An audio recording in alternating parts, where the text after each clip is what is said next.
e-channel.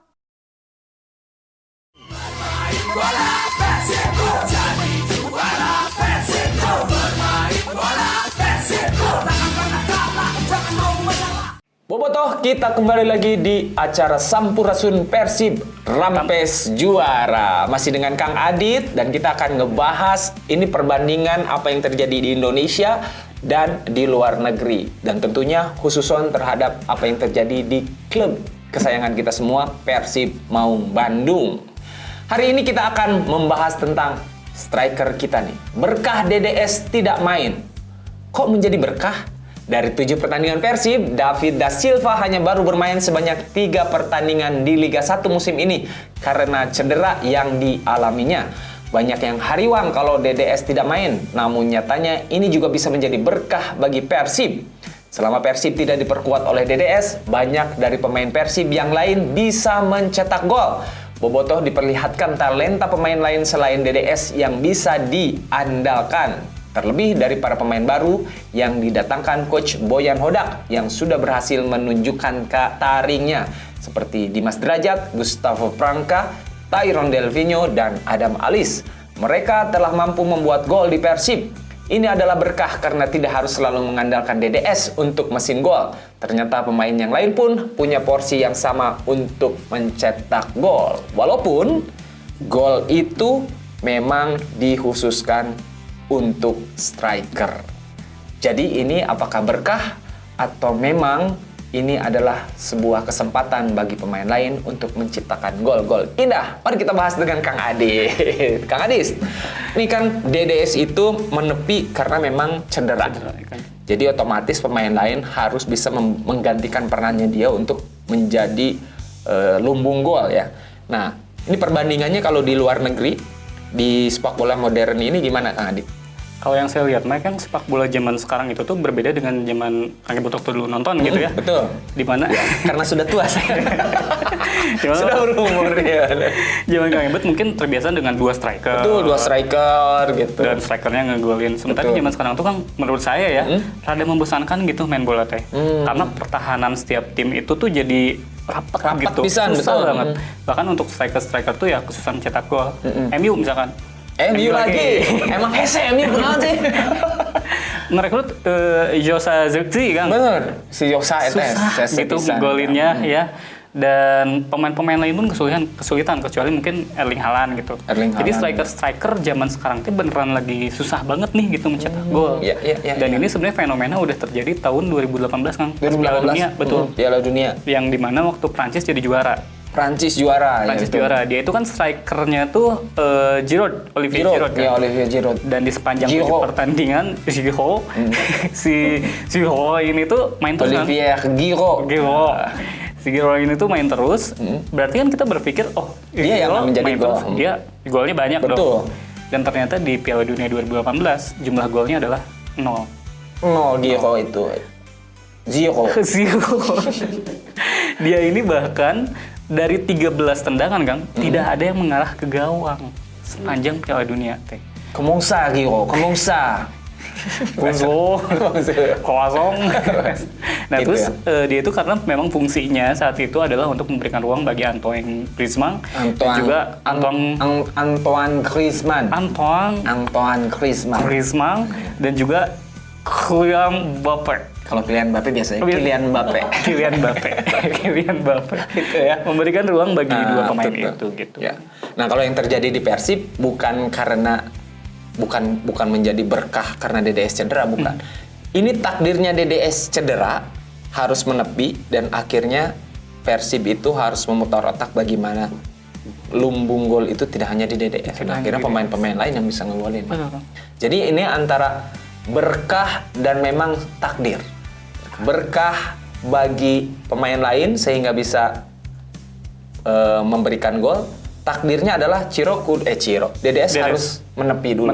Tapi kemarin sudah diberikan porsi bermain. Ada 10 menit lawan Madura dan mudah-mudahan kedepannya apalagi di AFC Liga 2 ini si DDS ini bisa mencetak gol lah ya. Bisa mencetak gol. Oke, terima kasih. Persib soal intimidasi dan pelecehan yang terjadi. Persib telah mengumumkan hasil dari penelusuran soal intimidasi dan pelecehan. Kasusnya adalah intimidasi oleh oknum tim dan ofisial Persib kepada oknum bobotoh serta pelecehan verbal oleh oknum steward kepada oknum bobotoh wanita. Hasilnya, untuk kasus intimidasi, manajemen membantah telah terjadi aksi pemukulan yang dilakukan pemain kepada oknum bobotoh tersebut, seperti kabar yang selama ini berkembang. Namun manajemen tetap memberikan sanksi kepada Kakang Rudianto serta Head of Communication PT PBB, Adi Pratama. Kakang dan Adi dinyatakan melanggar peraturan karena membawa seorang bobotoh berinisial RAM ke locker room pemain usai laga Persib melawan Port FC. Dan untuk kasus pelecehan, Persib mendorong korban untuk melaporkan kasus ini ke polisi karena para steward telah membantah mengenai dugaan pelecehan verbal tersebut. Nah, ini juga mudah-mudahan kedepannya bisa memenuhi rasa keadilan dan kemanusiaan yang adil dan beradab, ya. Kang Adit, ini mengenai fenomena intimidasi dan pelecehan yang terjadi di stadion. Apakah itu antar supporter? Apakah itu dilakukan oleh perangkat pertandingan terhadap supporter? Apakah supporter terhadap pemain? Ini kan fenomena yang akhirnya bisa menguap ke hadapan kita. Kalau dulu kan kayaknya adem ayem aja, walaupun memang ada terjadi juga, tapi akhirnya tidak terblow up. Nah, sekarang terblow up, dan sayangnya itu terblow up-nya adalah di klub kesayangan kita semua, ya. Itu antara perangkat pertandingan, supporter dan lain-lain. Karena saya yakin hal-hal yang gini juga dulu terjadi sebenarnya. Cuman belum menjadi sesuatu yang besar akhirnya, dan ini terjadi di Persib. Nah, kalau mengenai Kang Adit melihat fenomena yang sekarang sedang terjadi, gimana Kang Adit?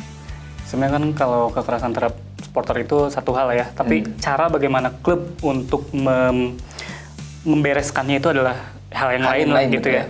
Dan sebenarnya umumnya atau lebih mudahnya sebuah klub itu tuh ya mengeluarkan permintaan maaf terlebih dahulu umumnya gitu. Ya. Karena ini juga yang terjadi karena tidak jauh dari yang di Persib itu tuh ada laga Boca melawan River Plate. Wah, itu mah udah mau subuh buyutan banget meskipun satu kota gitu ya. Dan Boca itu kalah di La Bombonera dan para pemainnya itu dimarahin supporter lah gitu. Bahkan kipernya Sergio Romero, dia tuh melakukan kekerasan verbal lah gitu ya pada supporter. Dan Romero ini klub langsung meminta maaf dan juga langsung menghukum Romero 2 pertandingan gitu. Jadi klubnya minta maaf ya dulu, tapi klubnya bilang, tapi punten kalian juga harus respect ke kami. Gitulah kira-kira gitu. Ya Kang intinya mah. Jadi awalnya selama investigasi dilakukan, yang jelas dari klub itu berbesar hati untuk terjadi atau tidak terjadi, tapi memberikan statement yang bisa menenangkan semua. Minta maaf dulu gitu. Minta maaf. Nanti setelah investigasi terjadi dan ternyata klub tidak salah, biar orang-orang menilai bahwa walaupun tidak salah, sudah minta maaf. Pun kalaupun memang ternyata bersalah, di awal sudah minta maaf, mungkin para bobotoh atau para supporter juga mungkin akan teredam lah ya. Betul, rasa-rasa ingin keadilannya itu akan teredam gitu. Jadi tidak melakukan hal yang lain. Nah, mengenai terjadi pelecehan verbal, terus intimidasi dan lain-lain. Ini di luar negeri juga terjadi, di kita juga terjadi. Yang menjadi hal paling penting tuh, apakah memang sumber daya manusia itu menjadi hal yang paling penting di hal ini gitu? Sebenarnya kan kalau di Inggris itu kan sepak bola, kita tahu ya dari kelas pekerja gitu, yang mana mereka itu tuh ya rudet gitu, dimarahin atasan dan dilampiaskannya itu di stadion. Ekspresikan di stadion. Ya? Karena ya punten gitu ya Kang, saya kan misalkan kuliah gitu, harusnya saya jauh lebih bisa mengendalikan emosi. Betul. Tapi saat konvoy mau pertandingan lawan Persija, lolos Kang. Ada perasaan itu gitu. Mungkin saya di kampus teh banyak beban, gitu. Di lapangan saya teriak-teriakin kata-kata kasar, yang mana saya tidak pernah mengucapkan itu gitu dalam kehidupan sehari-hari. Jadi sebenarnya secara psikologis massa, apa yang terjadi di stadion itu biasanya hanya ada di stadion Kang. Jadi setelah keluar dari stadion, besoknya supporter tuh udah santai aja sebenarnya mah gitu. Tapi ketika di stadion, apapun bisa terjadi, apapun bisa terungkap, apapun bisa terucapkan. Tapi yang jelas bagaimana cara yang punya bertanggung jawab di stadion itu bisa mengendalikan psikologi massa. Ya mudah-mudahanlah kita bisa menjadi supporter yang nanti tidak memberatkan atau tidak merugikan siapapun, terutama diri kita dan klub kita ya. Oke, terima kasih. Persib siap melawan Zhejiang FC. Sama-sama kalah dan belum mendapat poin di pertandingan awal pada laga ECL 2. Kiranya Persib siap cari poin atas lawannya Zhejiang FC di Cina pada laga Kamis 3 Oktober 2024. Berita baiknya, DDS siap tampil bersama Persib karena telah pulih dari cederanya. Coach Boyan juga akan memberikan menit bermain yang panjang untuk DDS nanti di Cina. Prediksinya di atas kertas Persib tercatat memiliki nilai skuad di angka 84,21 miliar yang berasal dari 29 pemain. Sedangkan Zhejiang FC punya nilai skuad yang lebih besar, bahkan 2 kali lipat di angka Persib, yaitu 189,89 miliar dengan total ada 30 pemain. Kita doakan Bobotoh mudah-mudahan Persib bisa menang lawan Zhejiang FC dan bisa terus berlaga di Liga ACL 2 ini mengharumkan nama Kota Bandung, Jawa Barat, dan Indonesia. Kang Adit mengikuti, pasti mengikuti ya Persib di Asian Champions League 2. Kemarin lawan Port FC, menit terakhir kegolan. Sekarang Zhejiang FC nih, kalau Kang Adit melihatnya gimana? Sebenarnya kalau secara teknis Zhejiang ini jauh lebih berat, Kang. Lebih berat? FC. Ya. Karena dia ini tim papan atasnya Liga Cina. Liga Cina. Dia selama 2 musim itu selalu ada di peringkat ketiga. Jadi selalu stabil. Dan kita tahu kualitas Liga Cina jauh lebih baik lah gitu, Kang ya. Bahkan dibandingkan dengan Liga Thailand gitu. Terus di Zhejiang juga dia dilatih sama dulu mantan pelatih tim mudanya Barcelona. Waktu zaman ya di zaman Barcelona lagi bagus-bagusnya sama Pep. Jadi kalau soal taktik mah udah jago banget lah gitu. Dan kaptennya ini orang Kroasia, pernah main di timnas Kroasia juga. Pernah main di timnas Kroasia. Aduh, ada berat sih kan ya. Berat, ada pemainnya juga yang pemain timnas Pantai Gading. Pantai Gading. Yang mana secara kualitas Côte d'Ivoire. Itu juga pasti agak berat lah gitu ya untuk melawan. Tapi untungnya secara geografis untuk non teknisnya dia tuh kan Zhejiang ini ada di Hangzhou, dia masih di sekitaran Beijing ya. Terus dia ini untuk suhunya ya dingin lah untuk bulan Oktober ini, tapi masih batas wajar, masih 19 derajat dinginnya. Dan juga yang paling penting itu adalah humidity-nya. Kelembapan udaranya masih mirip dengan Kota Bandung, Kang. Di Hangzhou itu sekitar 73%, di Bandung itu 76% untuk Oktober. Jadi untuk adaptasi kayaknya sih nggak akan terlalu susah. Gitu. Tidak akan terlalu susah secara teknis ya. Yang jelas ini adalah bagaimana nanti menghadapi tim yang skuadnya itu yang kata Kang Adit lebih berat ini. Karena secara posisi dia posisi ketiga di Liga Cina. Pelatihnya pun adalah pelatih yang jebolan Barca. Yang waktu zaman mudanya bagus banget. Terus ditambah ada kaptennya adalah timnas Kroasia yang langganan Piala Dunia juga ya. Iya, main sama Modric. Luka Modric. Tapi yang jelas bola itu bundar, apalagi DDS sudah main, kita bisa berharap DDS bisa menciptakan gol. Tidak naon, kan 1-0 gitu penting menang. Pokoknya nama Persib lawan Zhejiang FC tong kumeok sama meh dipacok. Nu penting mah Mark Klok. Prediksi Stadion GBLA untuk Persib. Kita ketahui bersama Bobotoh bahwa Persib bisa mengelola Stadion GBLA 30 tahun ke depan. Dan proses renovasi GBLA sudah dilakukan dan hampir selesai. Pertandingan berikutnya Persib akan berkandang di Stadion GBLA. Namun pertanyaannya, apakah Persib bermain di GBLA itu bisa seperti di Sijalak Harupat, rajin menang, tidak pernah kalah? Apakah seperti orang-orang bilang bahwa Persib mah jodohna di Stadion Sijalak Harupat? Kalau GBLA rada rudet, banyak kejadian. Tapi mudah-mudahan apapun yang terjadi, Persib akan berkandang di GBLA. Dan mudah-mudahan bisa menepis isu-isu serta keyakinan-keyakinan beberapa orang bahwa Persib berjodoh di stadion lain, bukan di GBLA. Mengenai GBLA, Kang Adit, ini stadion GBLA kan sudah hampir rampung nih. Hampir rampung, betul. Nah, kira-kira apakah ini bisa menjadi stadion yang mampu memberikan kemenangan bagi Persib? Kalau dilihat dari kacamata Kang Adit gimana? Sebenarnya kalau secara teknis ya Persib itu bisa menyiapkan GBLA sesuai dengan aturan FIFA. Karena Aturan FIFA FIFA. itu wah bikin ratusan halaman Kang soal stadium guidelines. Guideline stadion. Guidelines soal stadion termasuk sebenarnya yang paling penting itu membahas soal keselamatan penontonnya dulu. Penonton, ya betul. Jadi harus ada fire extinguisher, pemadam api gitu. Terus harus ada jalan untuk evakuasi darurat, termasuk menyiapkan evakuasi dari tribun menuju lapangan. Karena betul. Itu paling mudah lah gitu, takutnya ada kerusuhan atau apa. Jadi secara keamanan tuh harus diperhatikan terlebih dahulu lah gitu, untuk keamanannya itu yang keamanan yang paling pertama. Yang paling pertama karena soal supporter lah gitu. Terus kalau misalnya apakah bisa seperti di Jalak, sebenarnya ini adalah hal yang umum terjadi di Inggris juga, Kang. Di Inggris ada terjadi? Di Inggris itu saat klub pindah dari satu stadion ke stadion lain, biasanya hasilnya jelek. Tapi hanya bertahan beberapa tahun lah gitu ya.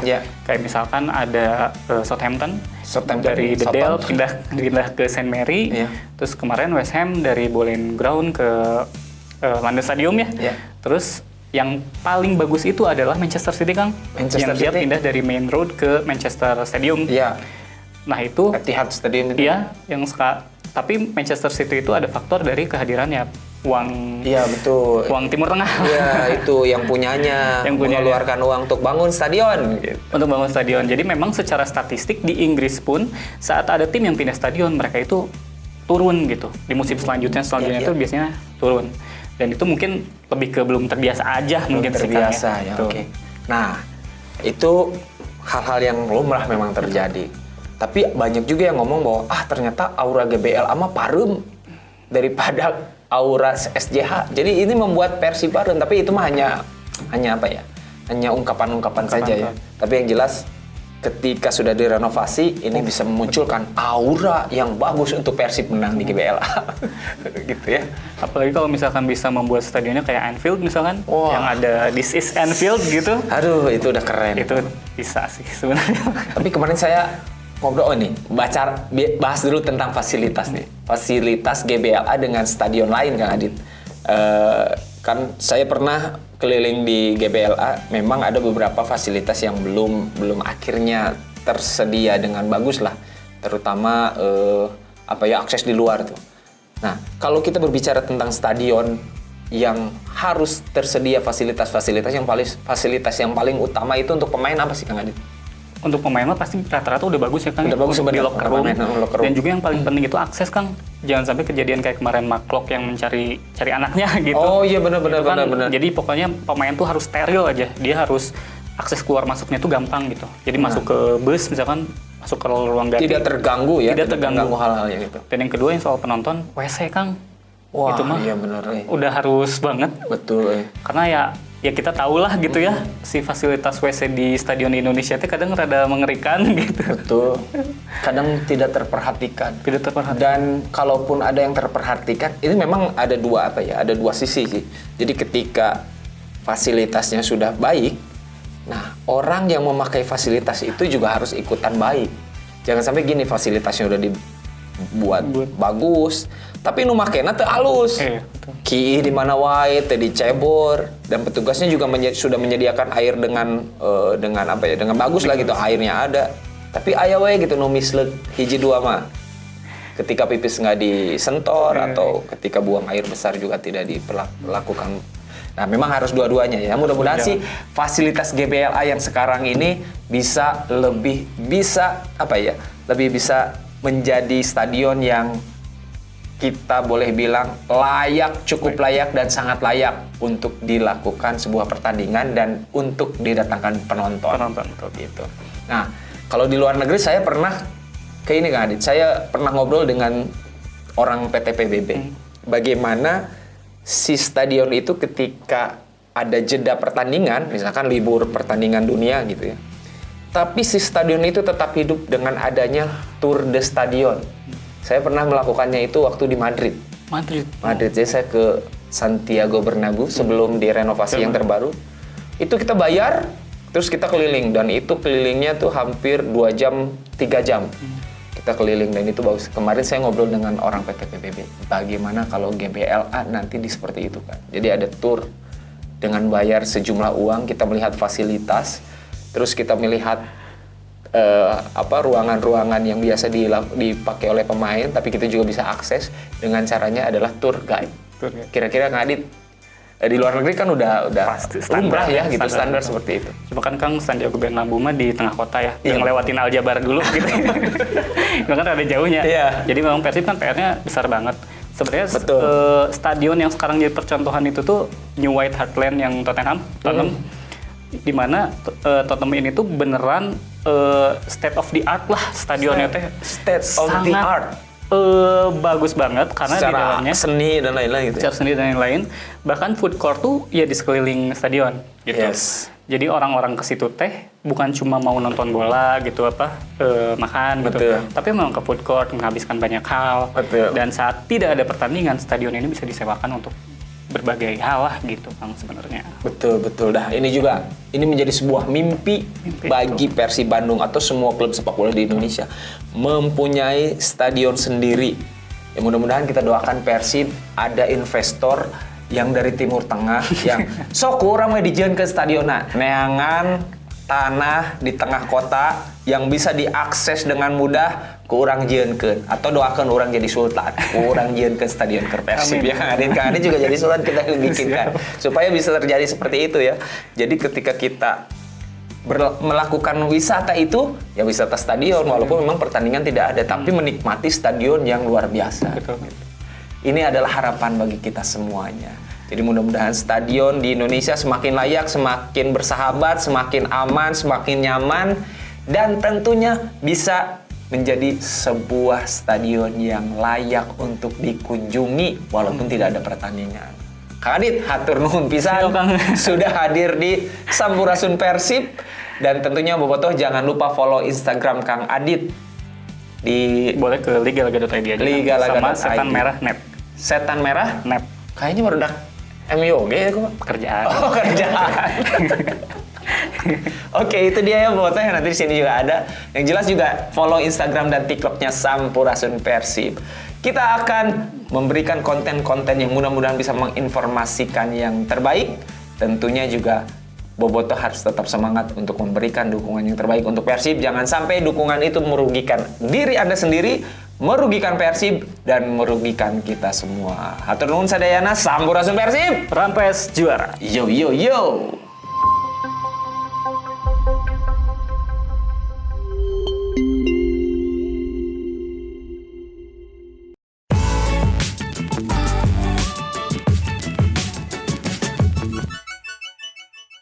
iChannel.